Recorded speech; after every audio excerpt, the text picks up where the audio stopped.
레위기 6장 1절에서 3절은 이제 모든 그 제사에 대해서 이제 더 붙여야 될 거 그것을 이제 이야기하는 것입니다. 그래서 이제 요 앞에서 성령의 불로 깨끗하게 진실하게 신실하게라는 제목으로 함께 우리 한번 레위기 6장을 한번 1절에서 30절 말씀을 통해서 은혜 받기로 하겠습니다. 1절에서 7절을 보면 속건제 규례에 대해서 나옵니다. 히브리어 원문 성경에 따르면 본문 6장 1절에서 7절은 5장 14절로부터 계속 이어지는 속건제 규례입니다. 속건제는 하나님과 이웃에 대해서 부지 중에 죄를 범하였을 경우에 그 죄를 속함받기 위해서 드리는 제사가 바로 속건제입니다. 속건제는 속죄제와 비슷하다고 저번 주에 이야기한 것 같습니다. 하지만 여러분, 속건제의 특징은 해를 끼친 피해액의 5분의 1의 그런 배상액을 덧붙여서 갚습니다. 그러므로 속건제는 배상의 성격을 띤 제사다라고 여러분이 알고 있으면 됩니다. 여러분, 속건제를 드려야 할 경우로는 하나님의 성물에 대해서 범죄했을 때, 그 다음에 하나님의 금지 명령을 범하였을 때, 그 다음에 이웃에 대하여 죄를 범하였을 때, 그럴 때 이제 속건제를 드립니다. 그래서 본문에 보면은 이웃에 대해서 죄를 지었을 때 곧 이웃의 물건을 착취했거나 착복했거나 그리고 사치, 횡령, 늑봉했을 때 이웃에게 피해를 끼쳤을 경우에는 속건제를 드리라고 그렇게 반드시 말씀하고 있습니다. 그래서 이 속건제의 방법은 먼저 손해를 끼친 피해에게 본물에다 5분의 1 그러니까 20%의 배상액을 이웃에게 갚은 후에 속건제 희생제물 그러니까 흠없는 수양을 가지고 요 앞에 희생제사를 그렇게 드리는 것입니다. 이처럼 여러분, 이웃에 대한 죄를 해결함에 있어서 이웃에게 배상을 하는 것으로 그치지 아니하고 반드시 속건제사를 이렇게 하나님 앞에 드려야 했습니다. 속건제를 드려야 할 이유는 다음과 같습니다. 곧 그것은 성도가 이웃에 대하여 범가하는 이유는 근본적으로 우리가 볼 때에 하나님께 신실치 못했기 때문에 이웃에 대해서 죄를 범하는 것입니다. 따라서 여러분, 이웃에 대한 범죄는 곧 하나님께 대한 범죄인 것이기 때문에 속건제를 반드시 드려야만 했습니다. 그러니까 이웃에 대하여 죄를 짓지 말라는 거죠. 이웃에 대해서 죄를 짓지 말아라. 이웃을 사랑하고 사랑하라고 하는 것입니다. 이웃을 사랑하지 않기 때문에 이웃을 함부로 대하고 상대의 마음에 상처를 주는 그런 말을 하죠. 이웃을 사랑하지 않기 때문에 여러분, 이웃의 험담을 많이 하죠. 우리 한번 자신을 한번 생각해 봅시다. 여러분, 참으로 우리 성도가 하나님 앞에서 진실되이 살아간다면 불꽃 같은 눈동자로 사람의 일거수일투족을 감찰하시는 하나님을 무시하고 이웃에 대하여서 여러분 죄를 지을 수 없는 것입니다. 하나님이 계신다는 것을 알면. 그러므로 여러분, 예수님께서도 그렇게 말씀했습니다. 하나님 사랑과 이웃 사랑을 하라고 그렇게 마태복음 22장 37절에서 40절에 말씀합니다. 예수께서 이르시되 내 마음을 다하고 목숨을 다하고 뜻을 다하여 주 너희 하나님을 사랑하고 내 이웃을 내 몸같이 사랑하라고 그렇게 말씀하셨죠. 그리고 사도 요한도 요한일서 4장 20절에 누구든지 하나님을 사랑하노라 하고 그 형제를 미워하면 이는 거짓말하는 자니 보는 바 그 형제를 사랑하지 아니하는 자는 보지 못한 바 하나님을 사랑할 수 없다라고 그렇게 단정을 지었습니다. 너무너무 맞는 말입니다. 그렇지 않습니까? 그렇지 않는가 보죠? 네. 여러분, 그렇습니다. 속건제는 하나님과 이웃에 대한 사랑은 결코 별개의 것이 아니라 서로 불가분의 관계에 있음을 정확하게 우리에게 보여주는 그런 제사입니다. 그래서 본문 2절의 말씀대로 여호와께 신실치 못할 때 때에 그 이웃에 대한 죄는 싹트기 시작한다 라고 마태복음 5장 23절에서 24절에 그렇게 말씀하고 있습니다. 그러므로 여러분, 우리 서로 사랑합시다. 우리 서로 사랑합시다. 하나님을 사랑하고 이웃을 사랑합시다. 여러분, 하나님을 사랑하고 이웃을 사랑합시다. 내 옆에 있는 사람을 사랑합시다. 내 옆에 있는 사람도 보이는 것을 사랑하지 못한 하나님을 어떻게 사랑할 수 있느냐고 아까도 말씀에 그렇게 말합니다. 사랑하는 여러분, 내 이웃을 사랑합시다. 내 이웃을 사랑합시다. 내 이웃을 사랑한다면 전도하시기를 바랍니다. 할렐루야. 그래서 8절에서 13절을 보면 번제 규례의 보충 설명입니다. 본문의 번제에 대한 보충적 규례입니다. 그래 번제에 대한 일반적인 제사 원칙은 레위기 1장에서 언급하고 있습니다. 그러나 여기에서는 특별히 번제를 드릴 때에 제사장들과 관련해서 두 가지 규례가 이제 추가적으로 더 주어졌습니다. 그것은 9절에 제사장들이 번제단에서 매일 드릴 번제 규례와 10절에서 11절에 제사 드릴 때에 제사장들이 입을 복장에 대해서 추가되었습니다. 또 12절에서 13절에 보면은 번제단의 불관리법에 대해서 그렇게 나와 있습니다. 여러분, 하나님께서는 제사장들에게 매일 아침 저녁으로 번제단 위에다가 번제물을 드리라고 하나님께서 말씀하셨죠. 그래서 번제단에 불이 꺼지지 않도록 그렇게 하라고 하셨습니다. 이처럼 여러분, 아침 저녁으로 빠짐없이 드리는 번제를 저번에 제가 이야기해 드렸죠. 상번제라고 말합니다. 상번제는 혹 늘 드리는 제사라고도 그렇게 말을 합니다. 그래서 여러분, 상번제의 제물은 오직 흠없는 수양으로서 1년 된 것이야만 했습니다. 매일 아침 저녁으로 드리는 제사가 뭐라고요? 상번제입니다. 그래서 우리는 매일 아침 저녁으로 예배를 드려야 돼요. 하나님 앞에. 이것은 구약시대 때는 하는 일이지 그게 아니에요. 우리가 아침 저녁으로 하나님 앞에 매일 제사 예배를 드리면 복을 받는 것이에요. 사단이 떠나가는 것입니다. 할렐루야. 제사장은 매일 아침에 번제단에서 드릴 희생 제물이 그날 저녁까지 타도록 해야 했습니다. 우리가 이사를 갔습니다. 고척동으로. 가서 일주일 동안 예배를 드렸습니다. 그리고 안 드렸습니다. 힘들었습니다. 또 드렸습니다. 안 드렸습니다. 힘들었습니다. 또 드렸습니다. 예. 그래서 계속 힘들게 하는 이 영적 이 싸움. 면사포 드레스에 면사포를 쓰는 나를 막 자꾸 보고 있는 거예요. 잠자려고 하면. 그래서 계속 쫓았는데 지금은 이제 사라졌습니다. 그래서 나는 그 집에서 누가 이런 말 하면 안 되지 또 우리 식구들이 있기 때문에 그래서 지금은 이제 편안합니다. 여러분, 그렇게 우리가 아침 저녁으로 제사를 드려야 됩니다. 아침 저녁으로. 그래서 제사장은 매일 아침에 번제단에서 드릴 희생제물을 그날 저녁까지 타도록 그렇게 해야 했습니다. 또 그날 저녁에 새롭게 드린 번제물은 다음날 아침까지 타도록 그렇게 해야 했습니다. 여러분, 이렇게 함으로써 이제 번제단 위에는 항상 타는 희생제물이 있었고, 따라서 번제단의 불도 꺼지지 않았던 것입니다. 여러분, 이 사실은 오늘날 우리에게 굉장히 귀중한 교훈을 주고 있습니다. 그 번제단 위에서 이렇게 끊임없이 타오르는 불은 하나님을 향한 이스라엘 백성들의 끊임없는 헌신을 상징하고 있습니다. 여러분, 이런 의미에서 볼 때 오늘날 우리들은 하나님 앞에 항상 자신을 헌신하는 번제를 불을 꺼뜨리지 말아야 될 것을 우리에게 말씀해 주고 있죠.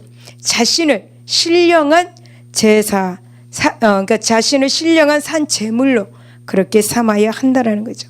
그리고 자신의 인간적인 고집과 뜻을 번제단 위에서 온전히 불살라버리는 번제의 삶을 항상 살아가야 된다고 말씀하고 있습니다. 사도 바울은 로마서 12장 우리가 매일 말했듯이 너희 몸을 하나님이 기뻐하시는 거룩한 산 제물로 드리라 라고 한 이 권면은 바로 항상 번제의 삶을 살 것을 권면하고 있는 것입니다. 사랑하는 여러분, 정말 예수 그리스도께서는 십자가 번제단에서 자신의 모든 것을 불살라 바치는 온전한 번제의 삶을 하나님 앞에 드렸습니다. 하나님 앞에서 그렇게 살았습니다. 오늘 우리들도 예수 그리스도를 본받아서 자신의 옛 자아, 고집, 이 세상에 속한 정욕과 욕심을 매일매일 매 순간 십자가에 못 박는 늘 번제의 삶을 살아야 할 것입니다. 사랑하는 여러분, 사도 바울은 고린도전서 15장 31절에 나는 날마다 죽노라, 나는 매일 죽노라 라는 이 고백을 항상 자신의 뜻과 그리고 고집을 번제단 위에서 끊임없이 불살라 바치는 그런 신앙 고백의 그런 헌신자의 고백입니다. 오늘 우리들도 하나님의 번제단에 희생과 그리고 헌신의 불이 끊이지 않도록 나 자신을 끊임없이 죽이고 희생하는 항상 번제 삶을 사시기를 예수 이름으로 축원을 드립니다. 그래서 14절에서 23절을 보면 소제에 대한 보충 규례입니다. 여러분, 본문은 소제에 대한 보충 규례가 언급되어 있는데, 소제는 하나님 앞에 봉사와 그리고 충성의 삶을 다짐할 때 하나님 앞에 드려지는, 누구든지 자발적으로 드려지는 것이 바로 소제 제사입니다.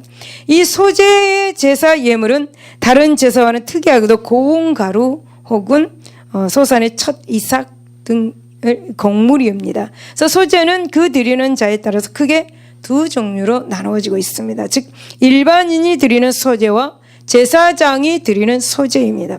여기서 일반인이 드리는 소제는 제사를 드리는 제사장들이 제사 후에 번제단 위에서 불살라진 이 부분을 제외한 나머지 부분은 먹을 수가 있었습니다. 그러나 여러분, 제사장 이임식 때에 제사장들이 드린 이 소제는 모두 번제단 위에서 불살라져야 했기 때문에 먹을 수가 없었습니다. 또 소제에 대한 일반적인 규례는 레위기 2장에 보면 상세하게 언급되어 있습니다. 다만 여기에서는 소제를 드릴 때에 제사장의 의무와 관련된 두어 가지 보충 규례가 언급되었을 뿐입니다. 그것은 바로 일반인이 드린 소제의 경우에 있어서 번제단에 불사르지 아니한 부분은 먹되 누룩을 넣지 말고 거룩한 곳 해막, 즉 해막의 남쪽 그 뜰에서 아론 혈통의 자손들, 즉 제사장들만 먹으라고 라는 그런 규례였습니다. 여러분, 한마디로 소제는 봉사를 의미하고 있습니다. 즉 이 소제 예물인 고운 가루는 곡물이 부수어지고 으깨어진 것이죠. 이렇듯이 여러분, 그처럼 하나님 앞에 마음을 다하고 뜻을 다해서 죽도록 봉사를 하라는 그런 의미입니다. 여러분, 17절에 보면 누룩을 넣지 말라고 하셨습니다. 여러분, 이 하나님은 왜 소제 예물에 누룩을 넣지 말라고 하시는 것입니까? 여러분, 누룩이 무엇입니까? 누룩은 부풀어지는 그런 성질을 가지고 있습니다. 그래서 그 본래의 모습을 변질시키는 그런 성질로 인해서 거짓 혹은 교만을 성경에서는 상징하고 있죠. 그래서 누룩을 넣지 말라는 이 말은 하나님께 대한 봉사를 할 때 거짓과 그리고 교만이 없이 오직 순수한 자신의 깊은 속 마음을 그대로 봉사를 해야 한다라는 것입니다. 여러분, 18절을 보면 아론의 자손의 남들은 모두 이를 먹을지니 이는 여호와의 하잿물 중에서 대대로 그들의 영원한 소득이 됨이라. 이를 만지는 자마다 거룩하라고 그렇게 말씀합니다. 하나님께서는 소제 예물 가운데 번제단 위에서 불살라지지 않는 부분은 제사장들의 음식으로 허락을 하셨습니다. 이것은 단 한 번만 허락하신 것이 아닙니다. 제사 제도가 존속하는 한 영영한 소득이 그렇게 되도록 말씀을 하셨습니다. 하나님은 왜 이렇게 제사가 있는 한 이렇게 영영한 그런 소득이 되도록 말씀을 하셨습니까? 여러분, 제사장들은 성막에서 하나님의 일에만 봉사하는 사람들입니다. 따라서 이것은 하나님께서 당신의 일을 하는 종들을 기억하시고 이들의 생계를 보장해 주신다라는 것, 이들의 생계를 책임져 주신다라는 것입니다. 즉 하나님의 일을 하는 사람들이 의식주 문제로 시험에 들지 않도록 배려해 주시겠다라는 그런 교훈을 우리에게 말씀해 주고 있는 거죠. 여러분, 이것은 예수님께서도 산상수훈에서 말씀을 하고 있습니다.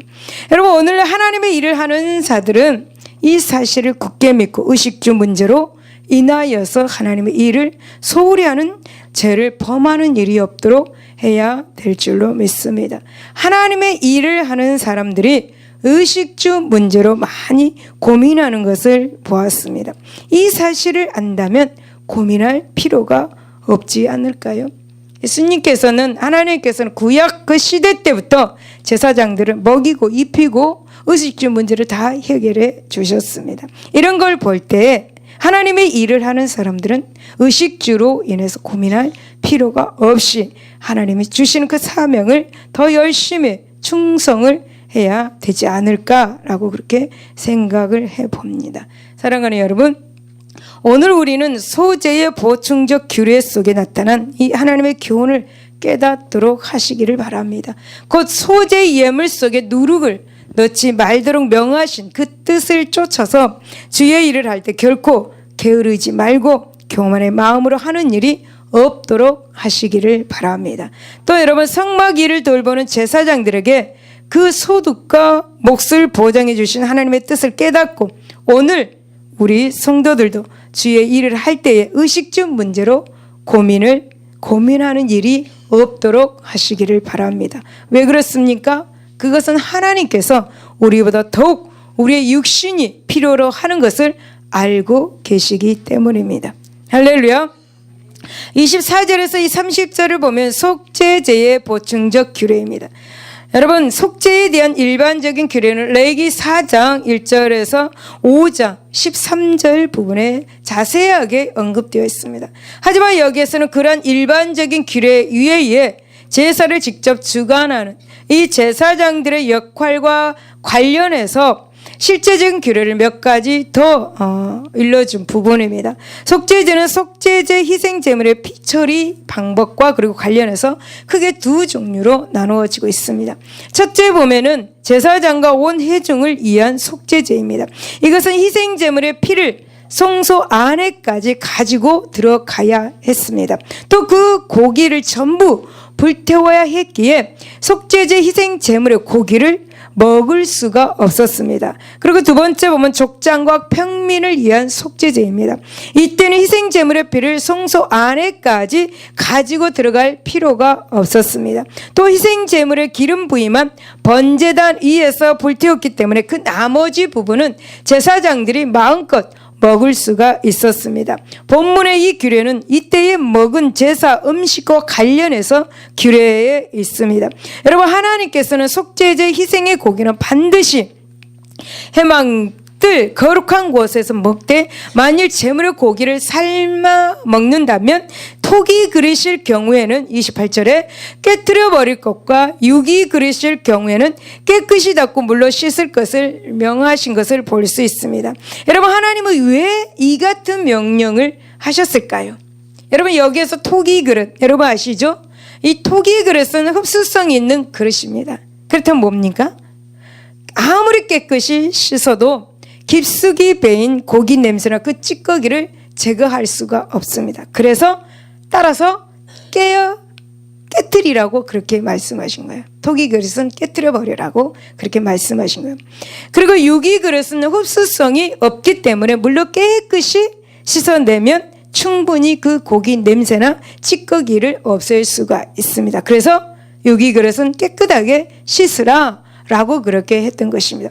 그렇다면 여러분, 이 같은 명령은 결국 거룩한 것과 속된 것은 결코 함께 할 수 없고 함께 해서도 안 된다라는 것을 말씀해 주고 있죠. 그래서 하나님은 세상이 속된 것이 섞여질까 봐 그처럼 철저히 깨뜨리고 또 가서 씻으라고 그렇게 명령을 했던 것입니다. 여러분, 그렇습니다. 거룩한 것을 절대 세상에 속된 용도로 쓰여질 수 없습니다. 오늘 우리는 거룩한 성도입니다. 그렇다면 우리는 과연 하나님의 거룩한 목적에 부합되게 거룩을 유지하면서 살아가고 있는지 한번 생각해 보아야 합니다. 사랑하는 여러분, 사도 바울은 고린도서 6장 14절에서 16절에 거룩 곧 성결에 대해서 교훈하면서 의와 불법, 빛과 어두움, 그리스도와 사단, 신자와 불신자, 교회와 우상은 결코 같이 할 수 없다. 그 조화도 될 수 없고 일치되지 않는다라고 그렇게 역설을 하였습니다. 여러분, 그렇습니다. 하나님께 속한 거룩한 것은 절대 세상에 속된 것과 함께 섞어질 수가 없습니다. 또 결코 함께 해서도 안 되는 것입니다. 거룩한 것은 거룩하게 지키고 보존해야 하는 것입니다. 오늘 우리들은 예수 그리스도의 피로 말미암아 하나님의 것으로 분리되고 구별된 성도들입니다. 곧 거룩한 사람들이죠. 갈라디아서 5장 24절에 보면 그리스도 예수의 사람들은 육체와 함께 그 정욕과 탐심을 십자가에 못 박았다라고 말씀합니다. 그런데 여러분, 지금 혹 우리는 세상에 속된 것과 섞여 있지 않습니까?